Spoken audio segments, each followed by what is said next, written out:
Jóvenes del Uruguay hablan, un podcast donde hablaremos nuestra verdad.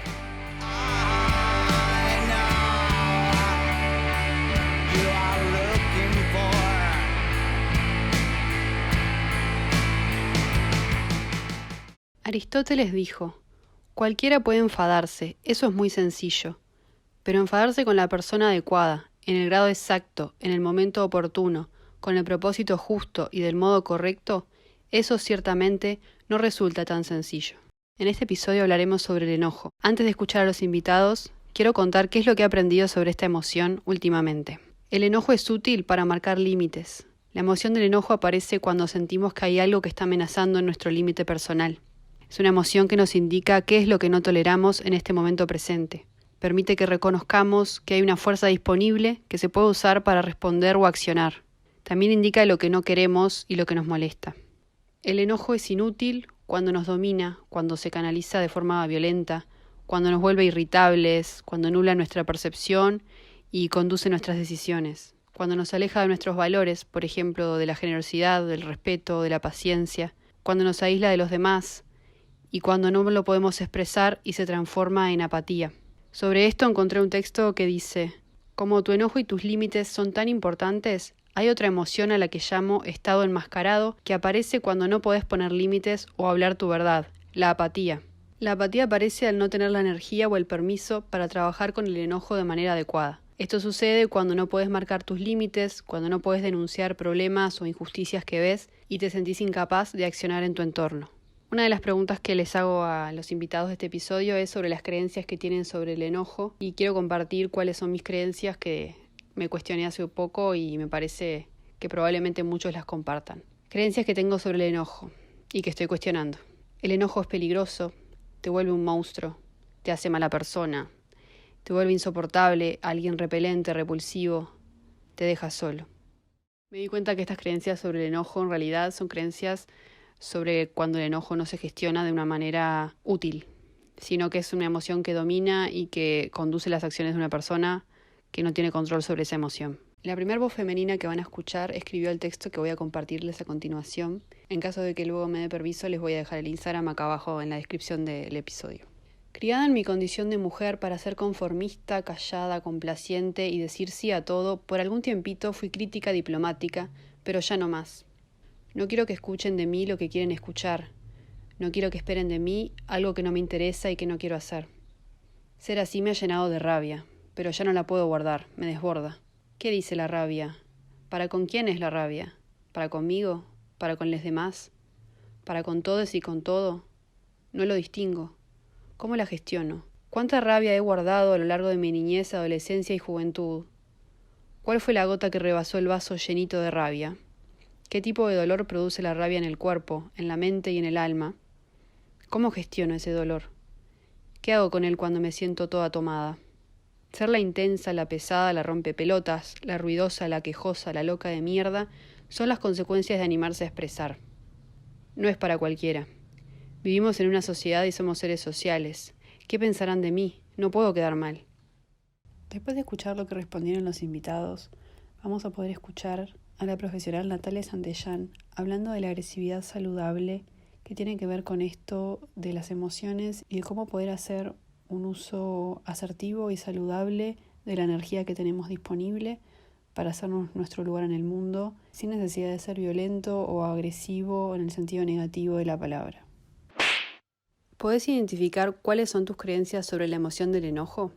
No entiendo muy bien el concepto de creencia sobre el enojo, o sea, sí entiendo lo que es el enojo, o sea, como lo que es la definición, de que sería un punto de quiebre mayor al cual varía según la intensidad de la persona. Normalmente el enojo que se entiende como tal es el punto álgido de cuando es acumulada una carga de emoción normalmente perjudicial hacia una persona o hacia una cosa, la cual te está afectando a ti de una manera perjudicial, vale la redundancia, tienes que explotarlo, ¿no?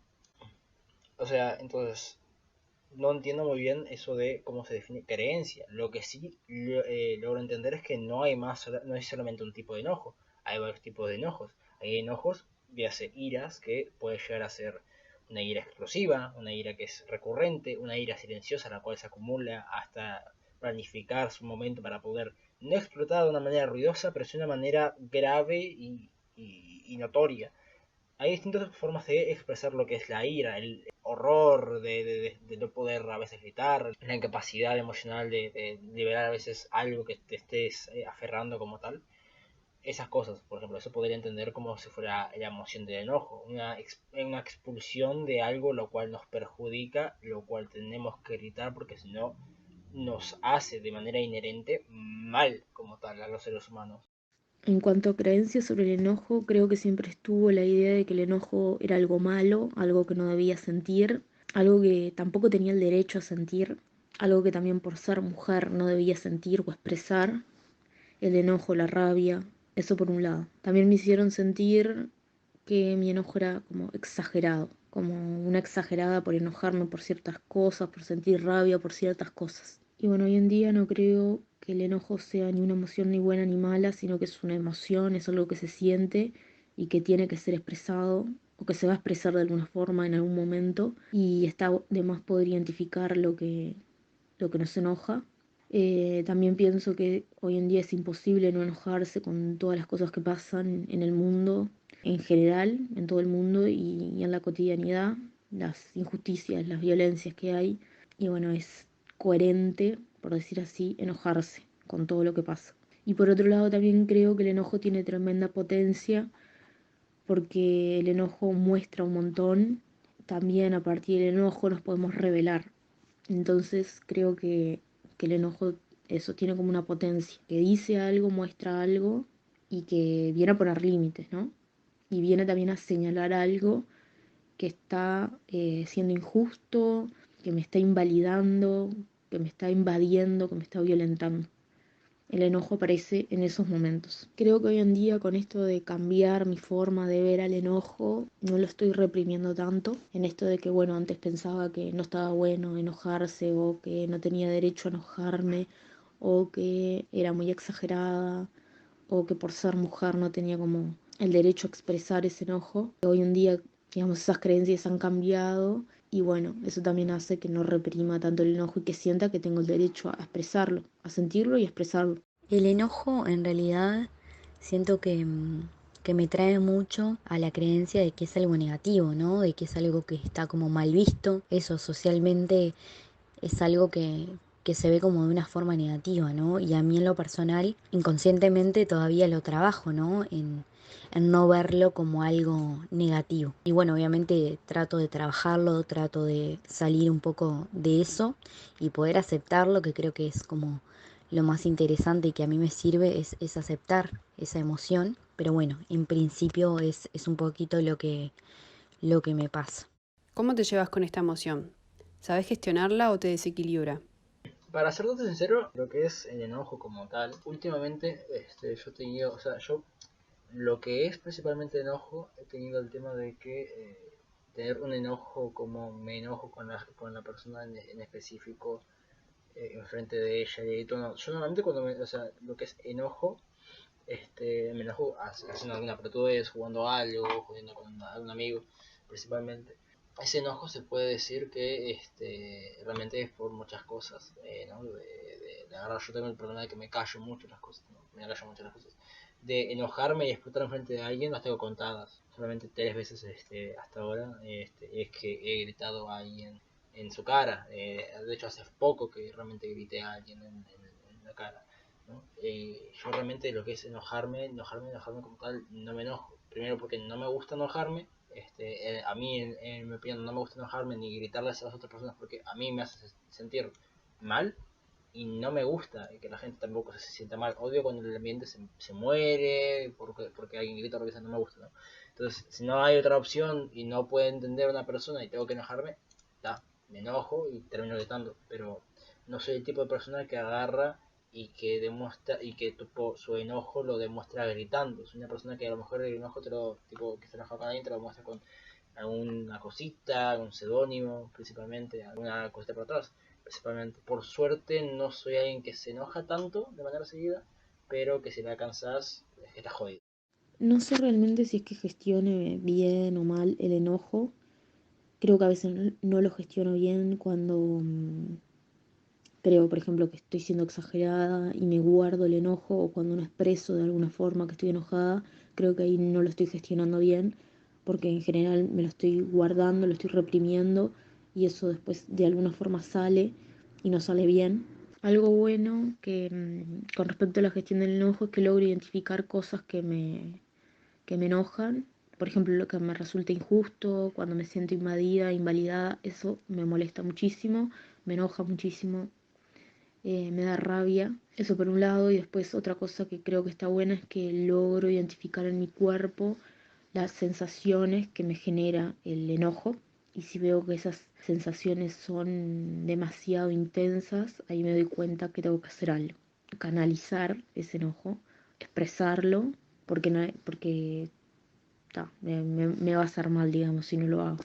¿Cómo me llevo con esta emoción? Bueno, justo hace muy poquito me pasó de haber tenido un enojo porque realmente eso, a veces uno bloquea tanto las cosas, una bloquea tanto las cosas que no me acordaba, ¿no? Digo, ¿cuándo fue la última vez que estuve enojada? Y a los días me pasó de que me enojé por una situación, me enojé realmente conmigo y bueno, y me doy cuenta de que en realidad debajo de esa máscara de enojo en realidad hay otras emociones. En mi amiga en particular me pasó que era tristeza. Hoy en día siento que puedo evitarla. Me pasa de que veo el enojo y como que siento que tengo las herramientas para evitarlo, ¿no?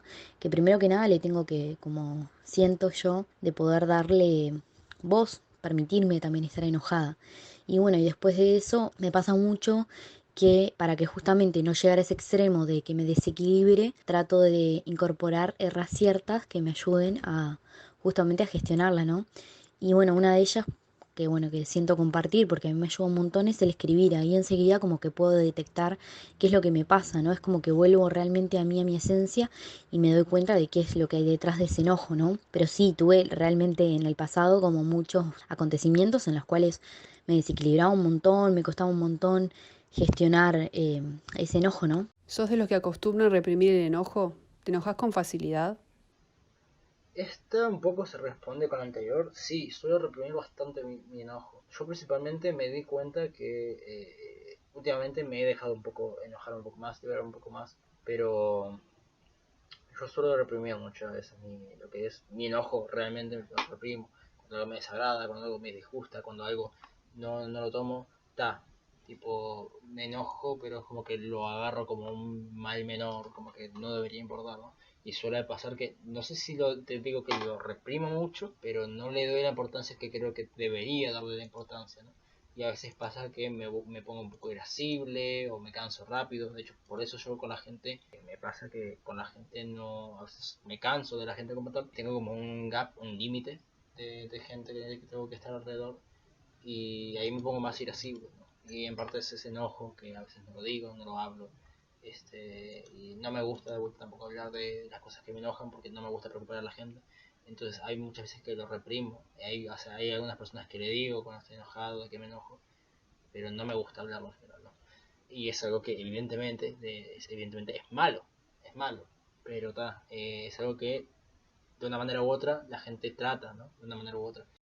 Creo que hoy en día con esto de cambiar mi forma de ver al enojo, no lo estoy reprimiendo tanto. En esto de que, bueno, antes pensaba que no estaba bueno enojarse o que no tenía derecho a enojarme. Digamos, esas creencias han cambiado y bueno, eso también hace que no reprima tanto el enojo y que sienta que tengo el derecho a expresarlo, a sentirlo y expresarlo. Creo que hoy en día me llevo mucho mejor y como que puedo evitarlo y como te digo, sinceramente, estas últimas veces que he sentido ese enojo, siento que le he dado espacio, ¿no? Pero, pero sí, creo que es una de esas emociones que como decía, ¿no? La veía como algo negativo, entonces tendía a reprimirla, ¿no? Y sobre todo me pasa siendo mujer, que es como algo que no nos enseñaron, que estaba bien mostrar, ¿no? Entonces como que lo reprimía mucho. Y si me enojo con facilidad, creo que hoy en día no. Creo que hoy en día estoy como más en mí, entonces que no me enojo con tanta facilidad, sobre todo con los demás, sino que sí a veces soy como bastante autoexigente conmigo, entonces sí las últimas veces que recuerdo han sido más que nada enojos puntuales conmigo misma. ¿Qué te enoja? ¿Te mandaste alguna cagada cuando la emoción te dominó? Me enoja muchas cosas. O sea, a ver, si tenemos que ver precisamente lo que me enoja, pues la verdad es como complicado. Si lo que me enoja, muchas veces me enoja cuando, por ejemplo, la gente piensa mucho en sí misma. Por eso el tipo de persona que yo no tolero casi nunca es el tipo de persona que habla mucho de sí misma, no sabe controlarse, agarra y es como yo, y me enoja mucho ese tipo de persona porque yo siempre a veces termino pensando mucho en los demás. Hace poco he estado más pensando en mí mismo. Siempre como que ese tipo de persona es mi antítesis. Cuando una persona no deja hablar a los demás, me enoja. Cuando soy incapaz de hacer algo, me enoja. Hace poco me fue de las contadas veces que me enojé. Tampoco me gusta que insulten a la gente que quiero. Cuando llega un punto que me enojo mucho y me pongo mal, tipo mal. Y también cuando me molestan mucho, me enojo mucho, pero muchísimo. De vuelta, la última vez que me enojé fue hace poco con un amigo que no se callaba, le tocaba que a otros hablaran pero no se callaba y terminé yo gritando porque no se callaba y tuve que cortar lo que estábamos haciendo, nos quedábamos a mitad porque no se callaba, no lograba argumentarse y ahí me enojé de verdad porque de vuelta fue una persona que pensaba mucho más en sí mismo, pensaba mucho más en hablar a los demás y no dejaba a los demás ser lo que tenían que ser. Y aparte por otros factores más, pero no viene al caso. Me enojan las injusticias hacia mí y hacia otras personas. Me enoja cuando veo cosas injustas que les hacen a otros. Me enoja cuando me siento invalidada en lo que pienso, digo, expreso. Me enoja también cuando me siento invadida en mis espacios, en mis cosas, en mis tiempos también. Eso me enoja. Y también me enoja cuando no respetan mis límites. ¿Qué me enoja? Justamente, bueno, eso, como últimamente siento que cosas conmigo, que es como olvidarme de cosas, bueno, hacer algo que de repente me lleva como algo del pasado. Estoy como en un proceso en el cual me siento como responsiva, ¿no? De todo lo que me pasa. Entonces, por mi proceso, siento que eso, que en realidad hay muchísimas cosas que me enojan de mí, que las trabajo obviamente y que estoy como en proceso de, y bueno, y también el tema de las injusticias, ¿no? Sobre todo eso también, cuando hay alguna injusticia, siento que también el enojo es un poco impulsivo, pero también de animal, ¿no? Como del instinto animal. Entonces me trae mucho de las injusticias, realmente me enojan y bueno, sé volver a mi centro y bueno, y también sé que hay cosas que están como fuera de nosotros, ¿no? Que hay cosas que es como más difícil y bueno, ver desde mi lugar qué puedo hacer con eso para que no me afecte tanto. Pero sí, sobre todo en el pasado me enojaba un montón con las injusticias, más que nada creo que eso. Y si me mandé alguna cagada cuando la emoción me dominó, sí, muchísimas veces. En esto de que digo, de que me trae mucho lo del impulso, en el pasado era muy impulsiva, realmente.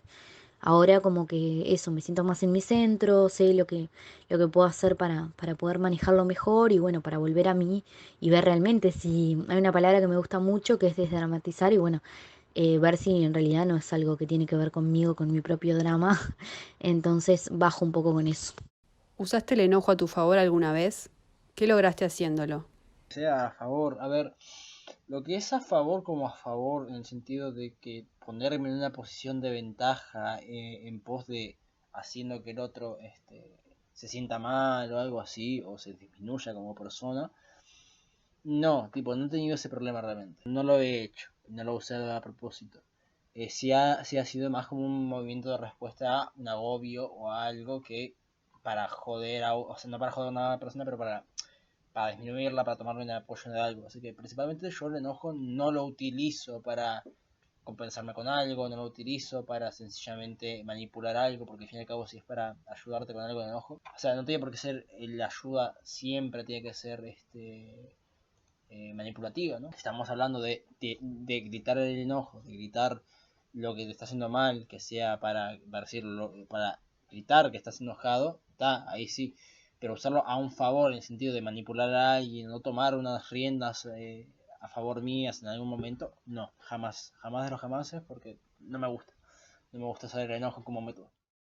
No sé si alguna vez he usado el enojo de forma consciente, ¿no? A mi favor, pero sí sé que muchas veces estando enojada he expresado cosas sobre todo a otros que no estando enojada no lo hubiera hecho. Y creo que ha estado bueno expresarlo. A veces apelamos como a formas muy diplomáticas, megamente cuidadas, y a veces lo mejor es expresar cómo está saliendo en el momento, sí tratar de que sea cuidado, pero también me parece que es súper válido expresar cómo está saliendo algo, ¿no? Porque siempre después pasa por el filtro de, bueno, de lo que es moralmente correcto, políticamente correcto, ético, y ahí pierde la fuerza y se desvirtúa lo que realmente se quiere expresar. También creo que está bueno pensar en el enojo de forma, digamos, concreta y no tan abstracta, sino, bueno, pensar en la situación en la que me enojo, por decir así. ¿Con qué me enojo? ¿Con quién me enojo? ¿Cómo me expreso en ese momento? Sí me expreso, ¿no? Vamos a suponer, me enojo con alguien, pero también depende de quién sea ese alguien para ver cómo expreso mi enojo, si lo expreso, si me va a entender, ¿no? Si va a haber como una apertura del otro lado para entender lo que me está pasando. Bueno, lo último sería como de vuelta esto de pensar como el enojo en situaciones concretas, qué me enoja en determinado momento, si me enoja algo, me enoja alguien, cómo respondo en ese momento, cómo expreso o no. Todo depende, digamos, de un contexto. Después pienso también en esto del enojo colectivo como emoción política, me parece como súper importante pensarlo también así, ¿no? No solo el enojo a nivel individual, sino el enojo colectivo. También pienso en esto de que muchas veces el enojo se vincula como, por lo menos yo veo y siento como una cuestión, no sé, de violencia, ¿no? El enojo como algo violento. Y en realidad es algo que se siente y es eso. Y bueno, viene a decir cosas. Y por último también pienso en el poder que tiene el enojo y que tenemos como un poder ahí como de, bueno, de revelación, por decir así, de poder revelarnos ante eso que nos enoja, ya sea persona, suceso o lo que fuera. Si usé alguna vez el enojo a mi favor, en realidad sí, esta última vez, que es como la vez que recuerdo, que justamente, ¿no? Traté de enfocarlo para otro lado, ¿no? ¿Qué puedo hacer si yo soy responsiva a partir de ahora, ¿no? Entonces pude como enfocarlo en mis proyectos y bueno, como que pude canalizarlo por ahí. Pero es algo lo cual que estoy trabajando y que estoy aprendiendo, a justamente a usar las emociones a mi favor, porque siempre me considero una persona muy emocional, muy sensible y que todo me afectaba, entonces bueno, ahora estoy como un poco desde ese lugar de aprender, ¿no? De que las emociones es genial poder habitarlas y también es maravilloso ver qué podemos hacer con ellas, ¿no? Cómo podemos transformarlas, habitarlas sí y transformarlas, pero para que puedan como ayudarnos a, justamente nos ayudan a crecer y que nos puedan también ayudar a enfocarnos en otras cosas, ¿no? Mi nombre es Natalia Santellán Bigmer, soy egresada de la Universidad de la República del Uruguay, de la Universidad de Medicina, y luego realicé dentro de la misma universidad el posgrado en Medicina Deportiva. Luego de haber transitado muchos años a nivel de todo lo que es trabajo corporal consciente y rehabilitación de lesiones osteoarticulares, en el 2014 me puse a estudiar acerca de trauma, de todo lo que es el estrés postraumático en esta formación de experiencia somática. El mentor es Peter Levine, es un hombre que vive en Estados Unidos y que en los años 70 más o menos se empezó a preguntar por qué los humanos quedábamos atrapados en nuestras historias traumáticas, mientras que los animales salvajes, que viven mucho más en relación con su entorno, y no tan tomados por su cerebro racional, que eso es lo que nos diferencia del resto de las especies, podían conectar con ese entorno de seguridad y una vez que se sentían a salvo, podían descargar ese exceso de energía que queda acumulada en nuestro cuerpo cuando nosotros tenemos un estrés o un trauma. El ser humano, justamente debido a ese cerebro superior, que es el que nos hace racionalizar la experiencia y luego quedarnos repitiéndola como un random, ¿no? Como algo que se repite, muchas veces no nos resulta sencillo facilitar los mecanismos de descarga que nuestro cuerpo requiere para volver a su equilibrio o volver a su estado de bienestar. Peter Levine, a través de la integración de distintas técnicas, dentro de los cuales se da mucha importancia a lo que es la meditación o el mindfulness, muchas técnicas de trabajo corporal consciente. Él logró llegar a integrar todo ese conocimiento en esta técnica que se le llamó experiencia somática, que básicamente lo que hacemos es acompañar a nuestros pacientes o clientes, ayudándolos a estar en una situación de confort y de comodidad, para que desde ese lugar de seguridad puedan ir elaborando y renegociando distintas historias traumáticas y resignificándolas. ¿Esto qué significa? Bueno, frente a lo traumático, que muchas veces quedan allí como incrustados adentro de nuestras creencias negativas o pensamientos negativos, al liberar toda esa energía que queda atrapada dentro nuestro, podemos reconectarnos con la experiencia desde un lugar más liviano, desde un lugar diferente, como de más presencia, y de poder ver lo que la sabiduría que nos trajo esa experiencia y poderla agradecer, o en tal caso por lo menos aceptarla desde un lugar más saludable para nuestro sistema biológico y nuestra psique también.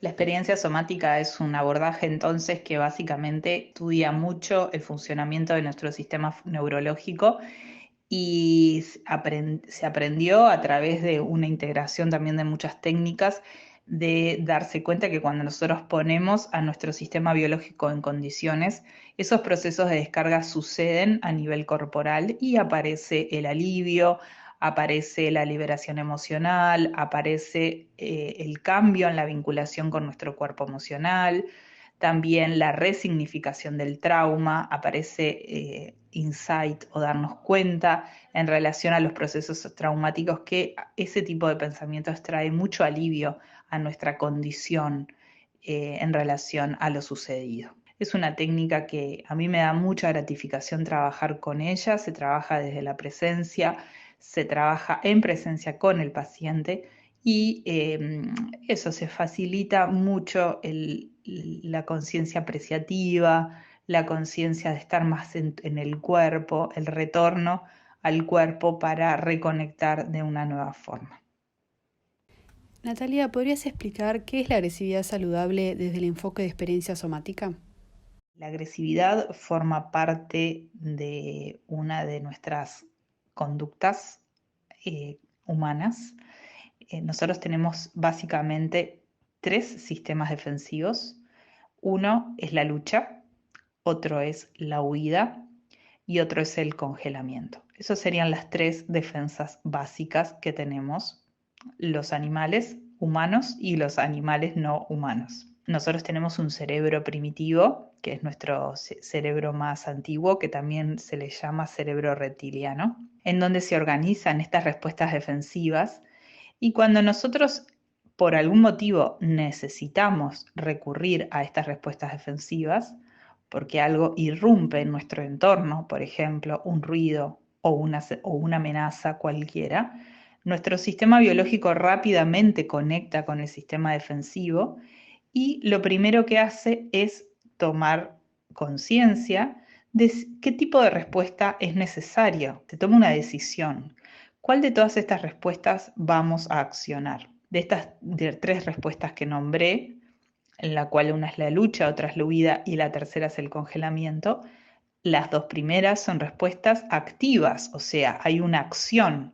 En la tercera, que es el congelamiento, es una respuesta pasiva. Se intentó las 2 primeras, cuando no se logra, la decisión es el congelamiento. Desde el punto de vista de la cantidad de energía retenida en el sistema, las 2 primeras se retiene menos energía, ¿no? Porque es una acción que se pone en movimiento, ya sea luchar, huir, y la tercera es la que cuando ya perdí cualquier esperanza de poder luchar, huir, me congelo, es un estado de inmovilidad, y en esa respuesta hay mucha más energía retenida en el sistema. Esas son nuestras defensas básicas y gracias a eso es que nosotros logramos protegernos en relación al entorno, es nuestro sistema biológico en vinculación con el entorno.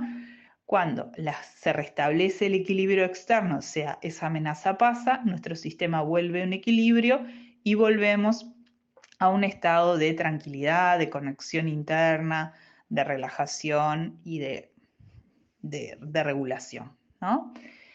Entonces, estoy como explicando un poco el funcionamiento de nuestro cerebro. ¿Qué pasa con este tema de la agresividad positiva? ¿No? Como somos seres animales, biológicos, nuestro gran desarrollo en nuestra intelectualidad a veces y nuestra racionalidad, por lo menos para muchos de nosotros, hace que nos olvidemos que somos seres territoriales, que necesitamos tener nuestro propio territorio. También necesitamos expresarnos, expresar nuestra voz, expresar lo que pensamos, expresar lo que sentimos. También necesitamos ponerle límites a algunas cosas y dejar pasar otras. También necesitamos pulsar o ir hacia esas cosas que anhelamos o a esas cosas que deseamos. Y todos estos elementos forman parte de lo que llamamos nuestra agresividad saludable. Por ejemplo, el típico caso de la búsqueda de una pareja. Nosotros necesitamos tener muy desarrollada nuestra agresividad saludable porque cuando vamos al encuentro con el otro hay un impulso que nos lleva a encontrarnos con el otro. Cuando nosotros estamos en relación con nuestra agresividad saludable, estamos en conexión con el circuito de calma. O sea, hay algo que nos impulsa a conectarnos con el otro, ¿no? También los terapeutas tenemos mucho de eso, mucha agresividad saludable, porque vamos al encuentro con el otro, delimitamos nuestro territorio, pero sí que la agresividad va al encuentro, pero desde ese circuito de calma, ¿no? ¿En qué se asemeja o diferencia de lo que es la emoción del enojo? Bueno, ¿y en qué se diferenciaría esto de la agresividad saludable de la otra, de la que no es saludable o de la que comúnmente llamamos enojo o ira? Pero ni siquiera, vamos a ponerle de la que no es saludable. Nosotros tanto en experiencia somática como en mindfulness trabajamos con un concepto que es el observador o lo que llamamos el continente y el contenido. El continente es aquella capacidad que nosotros tenemos de desarrollar una conciencia de observación. Cuando nosotros empezamos en la práctica, ya sea de mindfulness o de experiencia somática, empezamos a desarrollar la habilidad de calmar nuestro sistema biológico para tomar conciencia de cuáles son las energías que se están moviendo adentro nuestro y por supuesto las energías que se mueven adentro nuestro, algunas de ellas son nuestras emociones. La palabra emoción en sí misma engloba el concepto de movimiento, ¿no? Moción, movimiento. La emoción es algo que nos mueve. Entonces, nosotros empezamos a desarrollar la habilidad de observar, por ejemplo, nuestro cuerpo emocional. Una cosa es que nosotros seamos capaces de distinguir la emoción, que como toda emoción tiene un ciclo, ¿no? Como podemos, esta típica imagen que se usa como si nuestra conciencia fuera un vasto cielo y las nubes de nuestro vasto cielo, por ejemplo, podrían ser nuestros distintos estados emocionales. Entonces, una cosa es esa capacidad observadora y tal vez desapegada con el tiempo de poder decir, bueno, vino la emoción del enojo, poder reconocerla y desde esa cualidad observadora estar en relación con la emoción, ¿no? Puede ser el enojo, la ira, pero sin identificarme, sin el apego, yo soy esto, sino que esto está en mí, esto está de tránsito en mí y por algo esta emoción está apareciendo en mi vida. Cuando yo soy capaz de reconocer la emoción, darle un lugar, ¿ah? Esa emoción en sí mismo va a ser una guía, me va a mostrar por qué me enojé, me puedo hacer muchas preguntas, ¿qué me molestó? ¿No? Si yo me tomo la pausa y tomo un contacto saludable con esa emoción me va a mostrar un camino, ya sea un camino de expresión, hay algo que necesito expresar, un camino para poner un límite, un camino de vinculación con el otro, pero siempre y cuando esa emoción está en relación con el ser que soy y con el ser que me trajo ese estado o la situación, ¿no? Entonces, desde esta mirada y la diferencia con ese estado de ira que toma el individuo y donde ya ese individuo no puede pensar en otra cosa más que en esa ira que ya le digo que lo inunda, que lo desborda y que lo lleva a tomar acciones que de repente luego son acciones que desbordan los límites del otro o los propios, ¿no? Que son agresión destructiva, agresión irracional. Entonces, la diferencia entre una agresión positiva y una agresión negativa es que la positiva es un estado de construcción con el otro, es un estado de conexión con el otro, es un estado que busca encontrarse y lo logra, ¿no? O encontrarse, el límite es un lugar de encuentro, ¿no? Esto siempre lo decimos los terapeutas. En cambio, la destructiva es aquella que desborda, aquella que irrumpe, aquella que está fuera de tiempo-espacio o aquella que es en un momento disruptivo donde no respeta al otro. Entonces ahí vemos claramente la diferencia entre la agresión saludable y aquella agresión disruptiva donde no hay un respeto de los tiempos de las personas que se involucran desde este lugar. ¿Por qué es importante tener acceso a la agresividad saludable y qué sucede cuando está bloqueado este acceso? Y bueno, la agresión saludable es algo que decirles, es fundamental poder estar en relación, porque es estar en relación con uno mismo, ¿no? La agresión saludable es aquella que nos permite estar en contacto con nuestras necesidades básicas y expresarlas.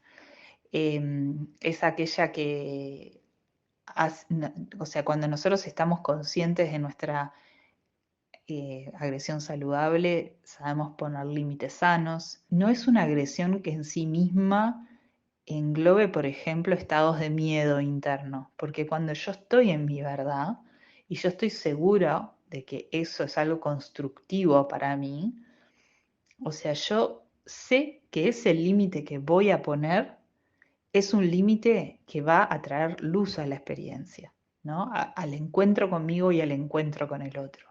Entonces, es una agresión que en sí misma me trae mucha paz, ¿no? Es la conexión con la paz.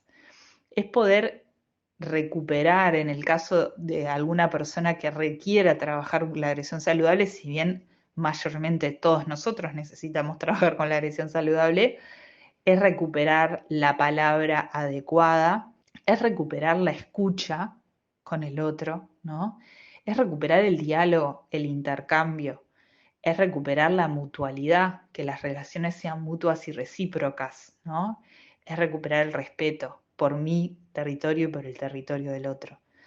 Entonces, cuando yo construyo en esta dirección en relación a la agresión saludable, se empiezan a establecer sistemas más cooperativos, ¿no? En donde yo entiendo cuáles son mis propios límites, porque la agresión saludable también tiene mucho de entender cuáles son los propios límites. No tiene en sí misma la invasión, el querer tomar algo que no es mío, o sea, en algún lugar está regida por los mismos leyes de conexión que quiero para mí, las quiero para el otro, ¿no? Entonces, al mismo tiempo que yo puedo poner un límite saludable, o busco ser escuchada, o quiero decir mi verdad, al mismo tiempo soy capaz de recibir lo mismo de parte del otro y yo aceptarlo en conexión, ¿no?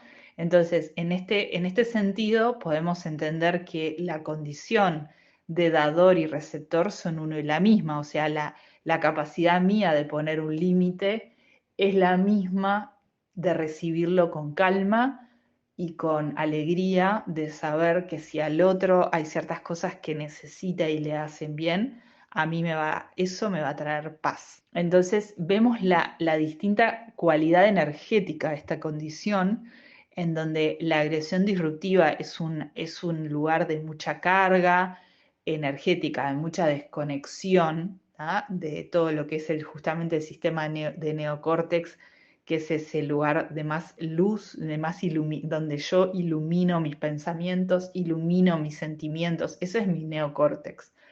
el que pone luz a las experiencias, ¿no? A las distintas percepciones internas que tengo. Entonces, la agresividad saludable, básicamente cuando yo estoy en conexión desde ese lugar, es un lugar en donde yo puedo expresar mi verdad, pero también puedo recibir la verdad del otro.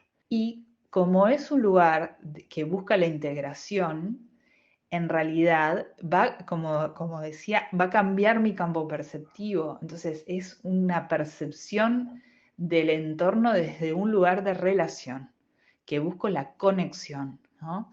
Y eso es muy lindo, ¿no? Porque es como, bueno, eso, como decíamos en algún otro segmento, es algo que todos nosotros necesitamos seguir trabajando para que eso se fluidifique y sea un muy buen lugar en donde estar. ¿Cómo se recupera el acceso a ella? ¿Existen técnicas de aplicación universal o para cada sistema nervioso es un proceso único? Entonces, ¿cómo hacer un proceso para recuperar nuestra agresividad saludable?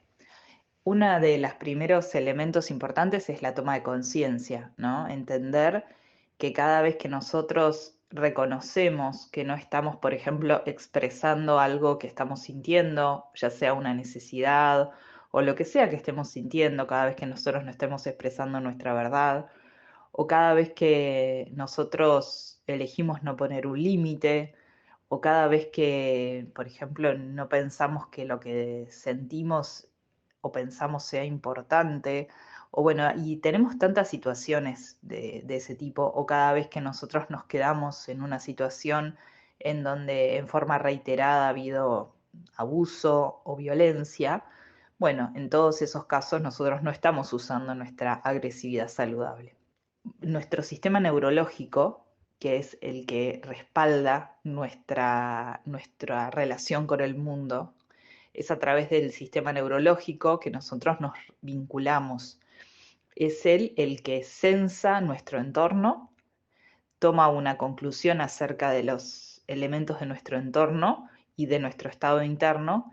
Toda esa información viaja al sistema nervioso central, allí hay almacenada memorias, se integra la información que viene de la periferia con la que está en nuestro cerebro y de ahí se decide tomar una acción. Hay todo un sistema, que es nuestro sistema nervioso autónomo, que como lo dice su nombre, es un sistema involuntario.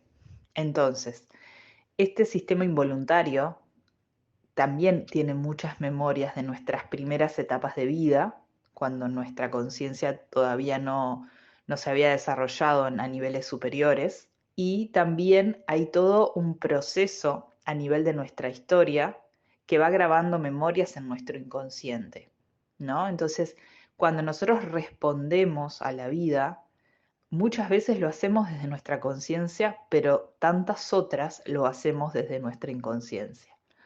Nosotros lo que comenzamos a hacer es a iluminar ese inconsciente con los procesos somáticos, con los procesos de mindfulness. Lo que empezamos es a iluminar todo ese material inconsciente y darnos cuenta cuántas veces no estamos poniendo en acción esa agresividad saludable porque ni siquiera reconocemos ese momento.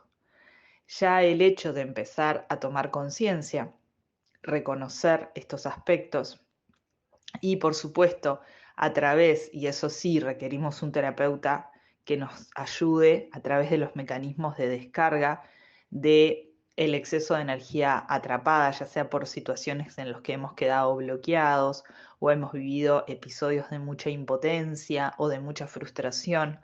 Todo eso crea en nuestro sistema biológico bloqueos. A través del acceso que se va madurando en experiencia somática, vamos desbloqueándonos lentamente y vamos pudiendo acceder a ese movimiento saludable, a ese límite, y vamos tomando la potencia que necesitamos o la fuerza que necesitamos para poder acceder a toda esa energía de una forma saludable. Por supuesto que esto es muy vasto, ¿no? La información que podemos aportar acerca de somática es muy vasta. Yo les recomiendo bueno, que visiten las páginas web. Yo personalmente tengo una, pero también están las páginas internacionales para poder leer más acerca de este tema. Y bueno, y espero haber sido de utilidad, haber sido clara en mis conceptos. Los saludo y les deseo lo mejor.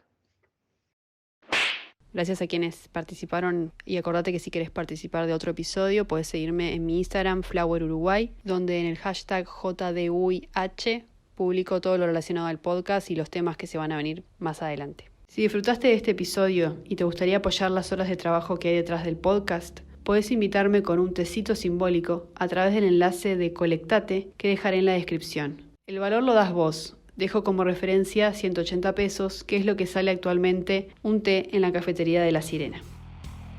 Sigamos hablando nuestra verdad. Hasta el próximo episodio.